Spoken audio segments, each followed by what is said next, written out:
gempa bermagnitudo 6,1. Sebelumnya disebut 6,7.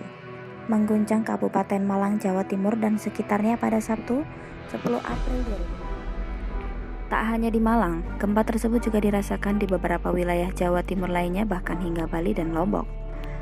Kepala Pusat Gempa Bumi dan Tsunami BMKG, Bambang Setio Prayitno, dalam keterangan tertulisnya mengungkapkan, epicenter gempa bumi ini berada di koordinat 8,83 ls dan 112,5 bt. Tepatnya pusat gempa bumi ada di laut pada jarak 96 km ke arah selatan kota Kepanjen, Kabupaten Malang, Jawa Timur, dalam kedalaman 80 km. Belum genap 24 jam, tepatnya pada Minggu 11 April 2021 sekitar pukul 06.54 waktu Indonesia Barat, kembali terjadi gempa dengan magnitudo 5,5 di Kabupaten Malang. Kepala Badan Meteorologi, Klimatologi, Geofisika, Stasiun Geofisika Karangkates, Kabupaten Malang Makmuri mengatakan, pusat gempa susulan ini berdekatan dengan gempa bermagnitudo 6,1 yang terjadi pada Sabtu siang. Lantas, mengapa wilayah Indonesia kerap diguncang atau terjadi gempa bumi? Kepala Bidang Mitigasi Gempa Bumi dan Tsunami BMKG Daryono mengungkapkan, Indonesia kerap diguncang gempa bumi karena kita itu saat ini memiliki 6 zona subduksi lempeng. Kemudian kalau dirinci masih 13 segmen megatrust.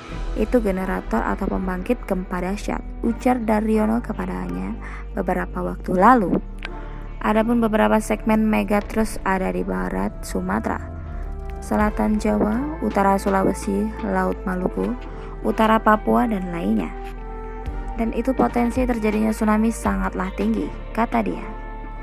Tidak hanya zona megatrust, imbuh Daryono, terdapat pula zona sesar aktif yang merupakan lempengan yang patah dan bergeser.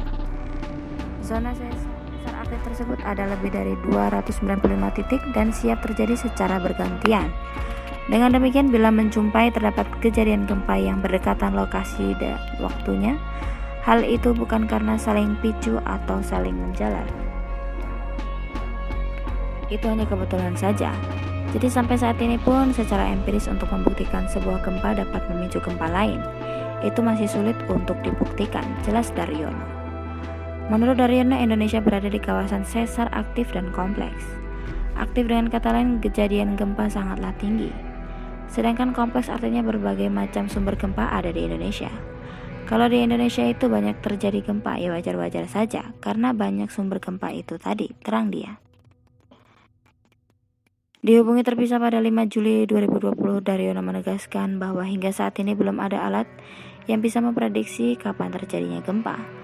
Di samping itu, banyak anggapan bahwa gempa sering terjadi pada malam hari. Tetapi hal tersebut seakan terpatahkan jika melihat kejadian gempa di Malang, Sabtu 10 April 2021, karena terjadi siang hari. Tidak ada yang bisa memprediksi kapan terjadinya gempa. Daryono mengungkapkan terjadinya gempa karena proses fisik berupa patahan batuan kulit. Pada suatu kondisi lanjut dia di mana batuan atau kulit bumi itu tidak mampu menahan lagi dorongan sehingga terbangun dan bebatuan tidak bisa lentur lagi. Kemudian mengalami dislokasi dengan tiba-tiba sehingga terjadilah patahan yang kemudian memancarkan gelombang seismik atau gelombang gempa. Bantuan yang tertekan mengalami akumulasi medan stres dan tidak bisa lentur lagi hingga akhirnya patah. Hal itu tidak berpengaruh oleh waktu baik pagi, siang, sore, ataupun malam.